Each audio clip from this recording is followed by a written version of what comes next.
My sincerest apologies for using this obviously fake photo of a bikini-clad Kamala Harris in an embrace with Jeffrey Epstein, but I assure you, this may very well be the least offensive example of how people rushed to try to ruin Kamala Harris's credibility with sexual innuendo as soon as she became the heir apparent of the Democratic nomination for the President of the United States. I'll remind our long-term listeners that I have regularly referenced the night of the 2008 presidential election when I publicly wept in a convention hall in Springfield, Missouri, when Barack Obama was elected. Obama was not an ideal candidate in my mind. He was too inexperienced and frankly way too conservative for my taste, an opinion that was certainly validated when, in the looming housing crisis, he rushed to save the banks while throwing vulnerable homeowners under the bus, and by calling for a military surge in Afghanistan rather than an immediate withdrawal of occupation forces from a country that had not nationally put up the terrorists of 9/11, but just certain Taliban training camps. But I didn't weep because I was sorry that he won the election. I wept because America had, by popular vote, elected a young black man to the highest office in the country, which happens to be also the most powerful position in the whole world. I would have loved to have been able to give him the benefit of some pastoral guidance in 2009, but who he was, an intelligent, honorable, trustworthy man, in my opinion, would make him one of the 2 or 3 greatest presidents of American history. How much better off would the world have been if we could have had him for 3 terms instead of 2? I feel that history validated my concerns about his tendency to favor big corporations over lower-income working Americans, but I was terribly wrong in my rather naive interpretation of the meaning of his having won that election in 2008. I thought Obama stood on the shoulders of a dawning post-racist America. I feel kind of stupid saying that now, but I was genuinely hopeful that that's what it was. Maybe it was because many younger voters were eager to help move past racism in America that accounted for Obama's win, but younger white men were certainly not united in that hope that racism was over. The election of Barack Obama sparked a resurgence of racism in America that shocked even this Southern boy. I had no idea how deep the racist roots were, not just in the South and not just among old white trailer park dwellers. Obama's election provoked age-old beliefs in white supremacy. It struck fear in the hearts of people who had never consciously been aware of how much their white privilege meant to them. I will even go so far as to say that most Americans, prior to Obama's win, already knew that Donald Trump was a pathetic, narcissistic con man, little more than a carnival barker for America's id, but Obama's popularity, exceeded only by the popularity of his wife, Michelle, made Donald Trump the standard bearer for everything that is despicable and embarrassing about American culture. Maybe everyone who voted for Trump is not a racist. Everyone that voted for him isn't really a homophobe or a xenophobe or an Islamophobe. But those rare exceptions can hardly make up for our tendency to generalize based on 95% of Trump supporters who absolutely are racist, homophobic, xenophobic, and Islamophobic. Let me postulate that without the racist vote, that Hillary Clinton would have won the 2016 election by the largest margin in American history. And if it makes you mad to hear me say that, I will further postulate that you are angry specifically because in your heart you know I'm right. While Obama's election to the office of the president was not the sign of the end of American racism, as I certainly wanted it to be, it did become the siren that showed us just exactly how much work remains to be done in this country. And I implore you not to be naive enough to believe that another decade of funerals will necessarily do the job for us. It isn't just retrenched old people who are keeping racism alive. I go to a very liberal Unitarian church, and trust me, when I sit down in a pew there on Sunday morning this week, I will be one of the youngest people in the room. The most frightening proponents of racism are actually among the young. Stephen Miller was just 31 years old when he joined the Trump administration. He is the one who thought putting children of illegal immigrants in dog cages was a great idea. One of the meanest and most dangerous ideologues of the Trump administration is several years younger than some of my favorite shoes in my closet. If it were possible to hold a public vote on a proposal to reinstate African slavery in America, do any of you doubt that this little brown shirt would vote for it? I realize that the art of preaching often rests on plausible exaggeration and hyperbole, but you need to be able to tell the difference between fiction and painful reality orientation. America's id is strong, and there is no shortage of people of all ages, all genders, and even races who are prepared to normalize the most despicable aspects of our national character. So when it became apparent that Kamala Harris was going to be the Democratic candidate for president, I wasn't surprised to see the immediate misogynist backlash. I was disgusted, I was disappointed, but none of us can really claim to have been surprised. Of course, entirely unlike what I was saying earlier about the surprising resurgence of racism after Obama was nominated and elected, we can't say that the nomination of Kamala Harris was the fuse that lit a sudden resurgence of misogyny. It's now been 2 years since the unthinkable happened when a radically Catholic and evangelical Supreme Court overturned Roe v. Wade, taking civil rights away from women of childbearing age.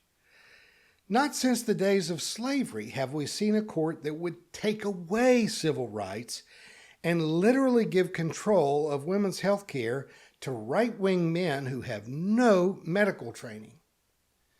Would I be going too far to say that they gave control over women's bodies to very weak men? Because a strong man doesn't need to control women. Strong men are not threatened by women having equal rights or civil rights. Strong men want to give women the liberty to be women, to be themselves.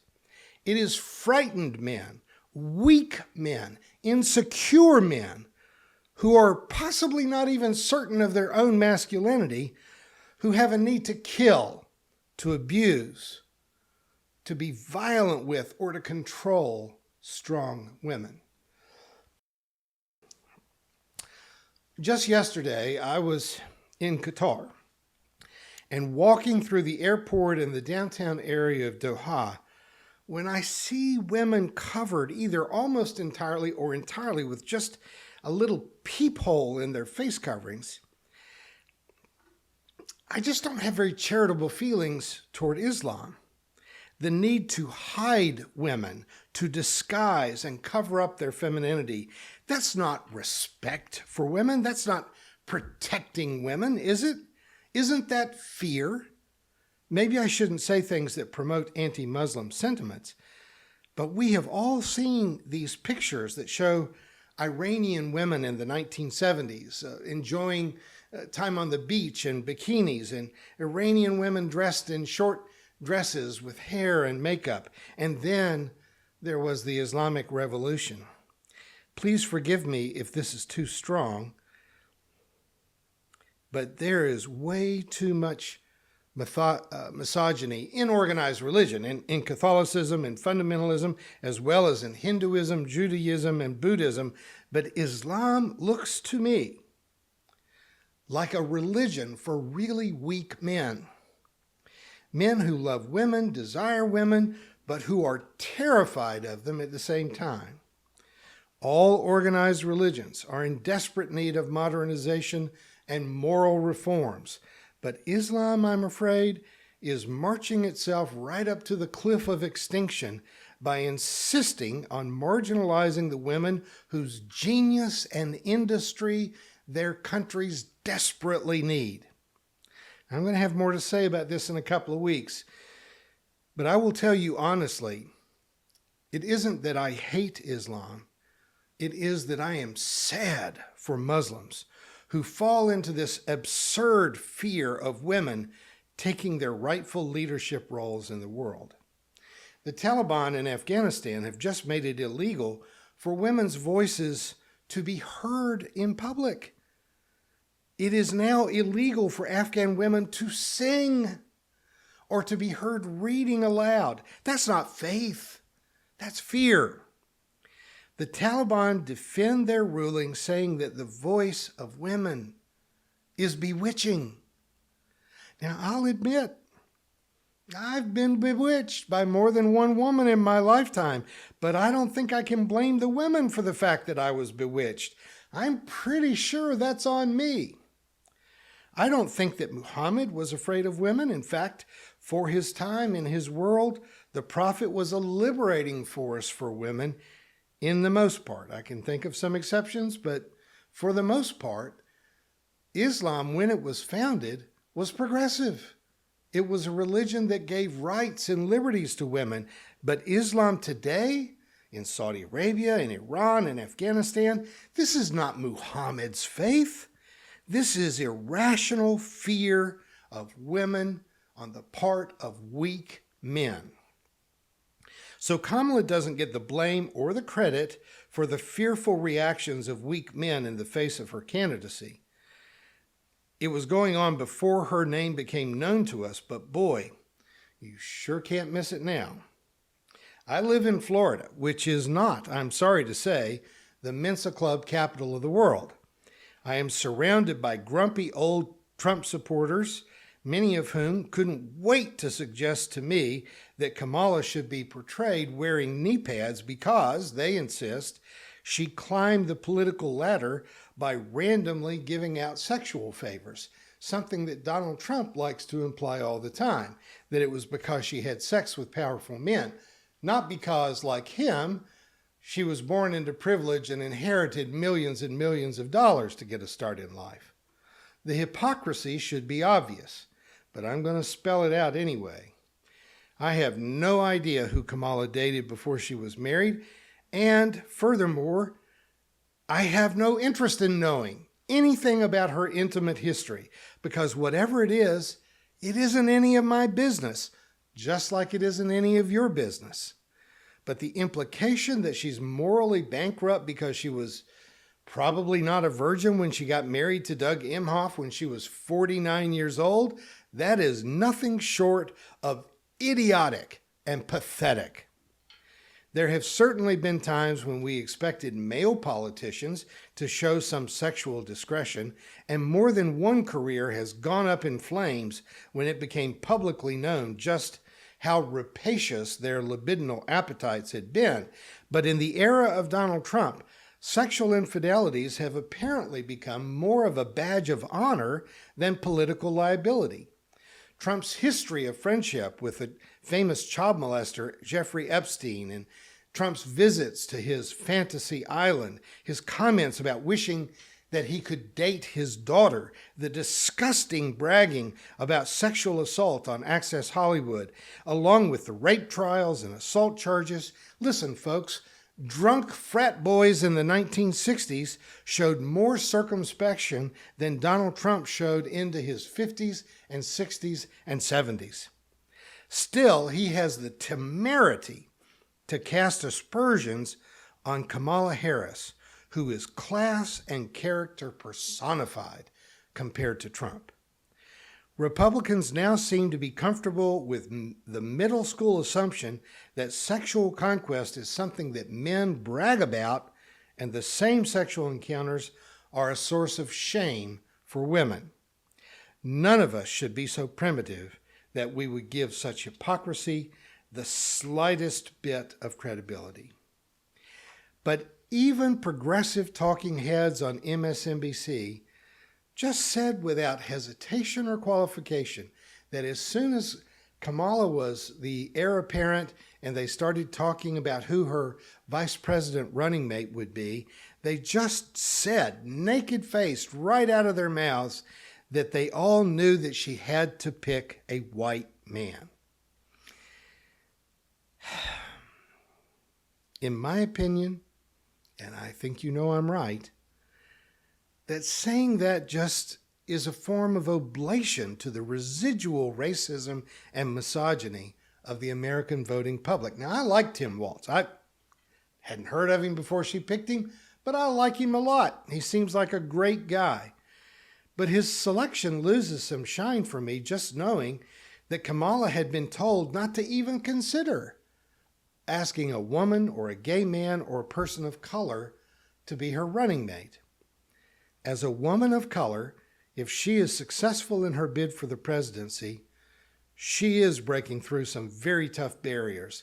But the fact that she is being told that she has to balance the ticket by putting a white man on it as a running mate to legitimate her candidacy, that just hurts.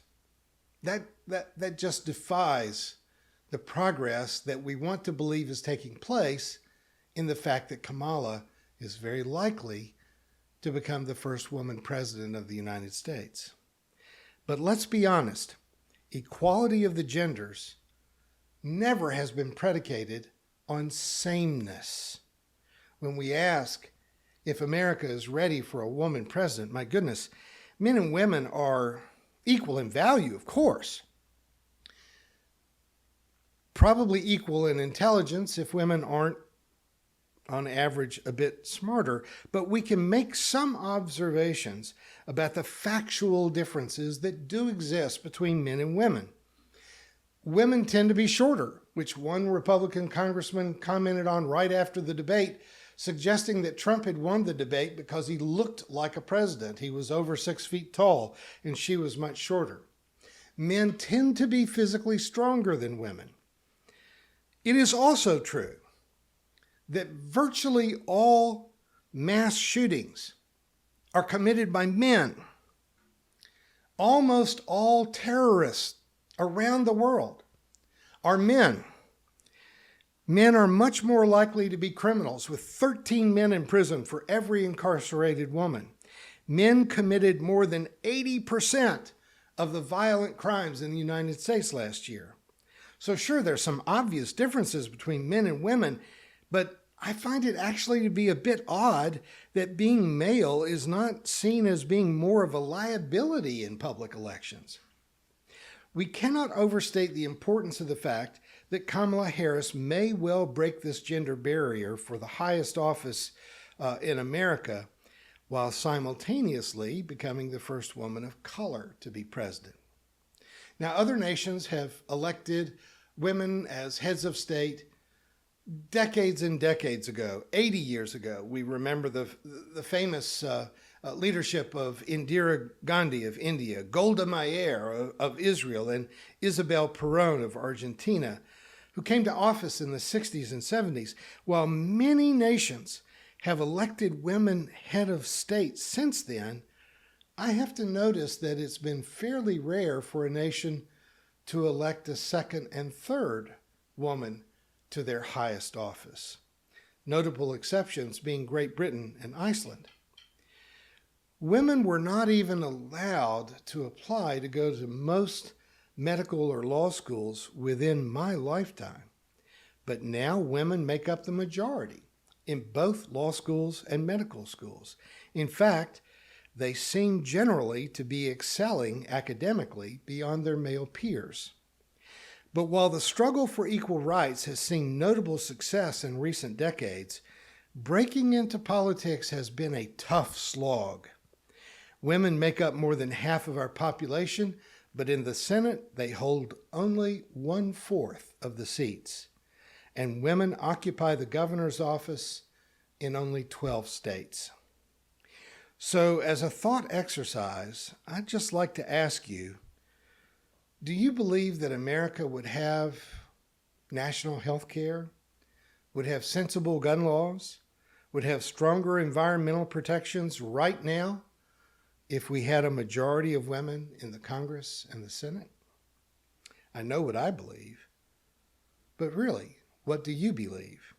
Now, Marjorie Taylor Greene and Lauren Boebert, who, by the way, despise each other, do not represent women's political potential for statesmanship, but they do represent the kind of women that Republicans seem to like: gun-toting, conspiracy theory-loving lunatics who are best known for lewd behavior in public and talking about Jewish space lasers. Women are not like men. They tend to do better in higher education. They tend to be less violent. They tend to be more compassionate. And on the whole, they tend to be more kind and more moral. So is America ready to have a woman president? Well, in my opinion, it's about damn time. Thank you for watching our videos. We are entirely dependent on the donations of our listeners and members.